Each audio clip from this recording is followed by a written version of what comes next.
جی احباب السلام علیکم جی، میں ہوں آپ کا میزبان طاہر محمود طاہر، ندائے قلم اور ایک شاعر کے ساتھ آپ کی خدمت میں حاضر ہیں۔ حضرات زیبا کار، آج ہم ایک ایسے شاعر کا تذکرہ کرنے جا رہے ہیں کہ جنہوں نے اہم تجرباتی شاعری کے ذریعے غزل کی رنگت میں اور غزل کے اسلوب میں تبدیلی کے امکانات پیدا کیے۔ عصری حیثیت، زبان و بیان کے نت نئے تجربات، روایتی موضوع کی جگہ جدید شہری زندگی کے مسائل، تنہائی اور فلسفیانہ سوچ کا بے باک اظہار جا بجا ان کی غزل میں ملتا ہے۔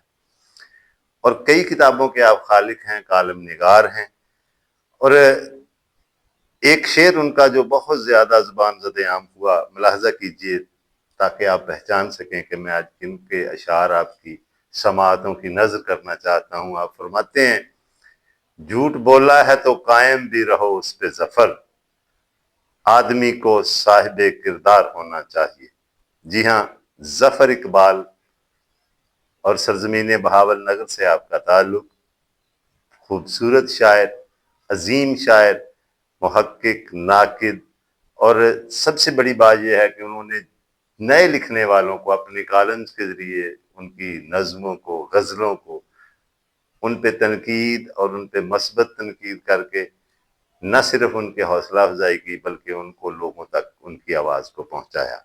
آپ فرماتے ہیں، یہاں کسی کو بھی کچھ حسب آرزو نہ ملا، کسی کو ہم نہ ملے اور ہم کو تو نہ ملا۔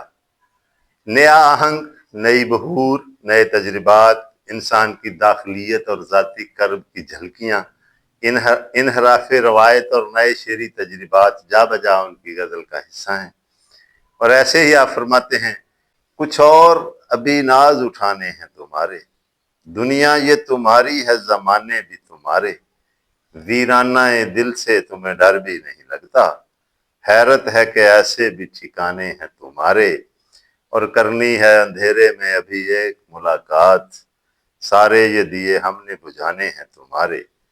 حضرت زیبکار، ظفر صاحب کے ہاں جو طنز، تمسخر، پیراڈاکس کا استعمال ہے، اس نے اعلیٰ اور اسفل کو یکجا کر کے ایک حسیاتی منطقہ دریافت کیا ہے۔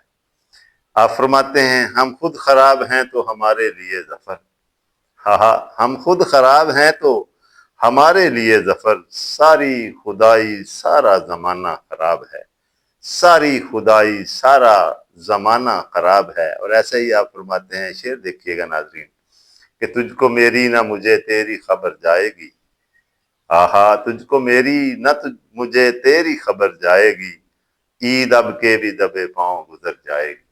حضرت زیبکار، انسان اپنے ذاتی تجربات، مشاہدات اور اپنی حسیات کو استعمال کر کے جب صفحہ کرتاس پر نئے رنگ بکھیرتا ہے تو وہ کچھ یوں ہوتے ہیں، سحر ہوئی تو بہت دیر تک دکھائی دیا، غروب ہوتی ہوئی رات کا کنارہ مجھے، غروب ہوتی ہوئی رات کا کنارہ مجھے، اور اس کو بھی یاد کرنے کی فرصت نہ تھی مجھے، مصروف تھا میں کچھ بھی نہ کرنے کے باوجود۔ حضرت زیبکار نہ صرف انہوں نے اپنے کالمز میں بلکہ ان کی بہت ساری ایسی تحریریں ہیں جس میں انہوں نے نہ صرف اردو ادب پر بلکہ جو نئے لکھنے والے، جو نئے تجربات کرنے والے، جو جدید اردو غزل کے خواہاں لوگ ہیں، ان کے لیے ان کی تحریریں، ان کی شاعری مشعل راہ ہے۔ نرگسیت بدرجاتم ان کی شخصیت میں اگرچہ موجود ہے، لیکن بطور ناقد اور محقق آپ کے بہت سارے کالمز میں نئے اور اچھے شعراء کی حوصلہ افزائی موجود ہے۔ اسی لیے آپ فرماتے ہیں، صاف شفاف تھی پانی کی طرح نیت دل، دیکھنے والوں نے دیکھا اسے گدلا کر کے۔ حضرت زیبکار، جدید اردو غزل میں جہاں تک علامت نگاری کا تعلق ہے تو علامت نگاری کے ساتھ ساتھ ابہام اور حقیقت کے امتزاج سے ایسی علامتیں تخلیق کی ہیں آپ نے جو جدید نفسیات اور فلسفے کی عکاس ہیں۔ روزمرہ اشیاء، عام زندگی کی چیزوں کا شاعری میں استعاراتی استعمال ان کی شاعری اور اسلوب کو دوسروں سے منفرد اور ممیز کرتا ہے۔ ایسے ہی آپ فرماتے ہیں چہرے سے جھاڑ پچھلے برس کی کدورتیں، دیوار سے پرانا کیلنڈر اتار دے، اور بھری رہے ابھی آنکھوں میں اس کے نام کی نیند۔ وہ خواب ہے تو یوں ہی دیکھنے سے گزرے گا، وہ خواب ہے تو یوں ہی دیکھنے سے گزرے گا۔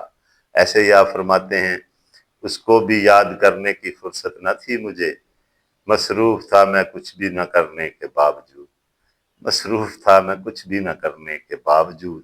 ایک اور شعر ملاحظہ فرمائیں، بس ایک بار کسی نے گلے لگایا تھا، پھر اس کے بعد نہ میں تھا نہ میرا سایہ تھا۔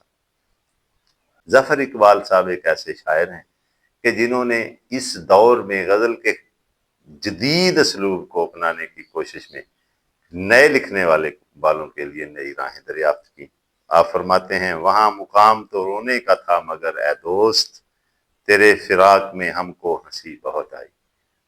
جو بھی نئے لوگ لکھنے والے ہیں ان کو موجودہ عہد میں جناب ظفر اقبال کی شاعری سے ہاتھ اٹھانا چاہیے، ان سے رہنمائی حاصل کرنا چاہیے، تاکہ جدید اردو غزل جو ہے وہ اپنے روایتی اور تہذیبی اقدار کے ساتھ زندہ و جاوید رہے۔ انشاءاللہ العزیز ملتے ہیں اگلے پروگرام میں کسی اور ایسے اچھے شاعر کے ساتھ۔ اپنے میزبان طاہر محمود طاہر کو اجازت دیجیے۔ اللہ حافظ۔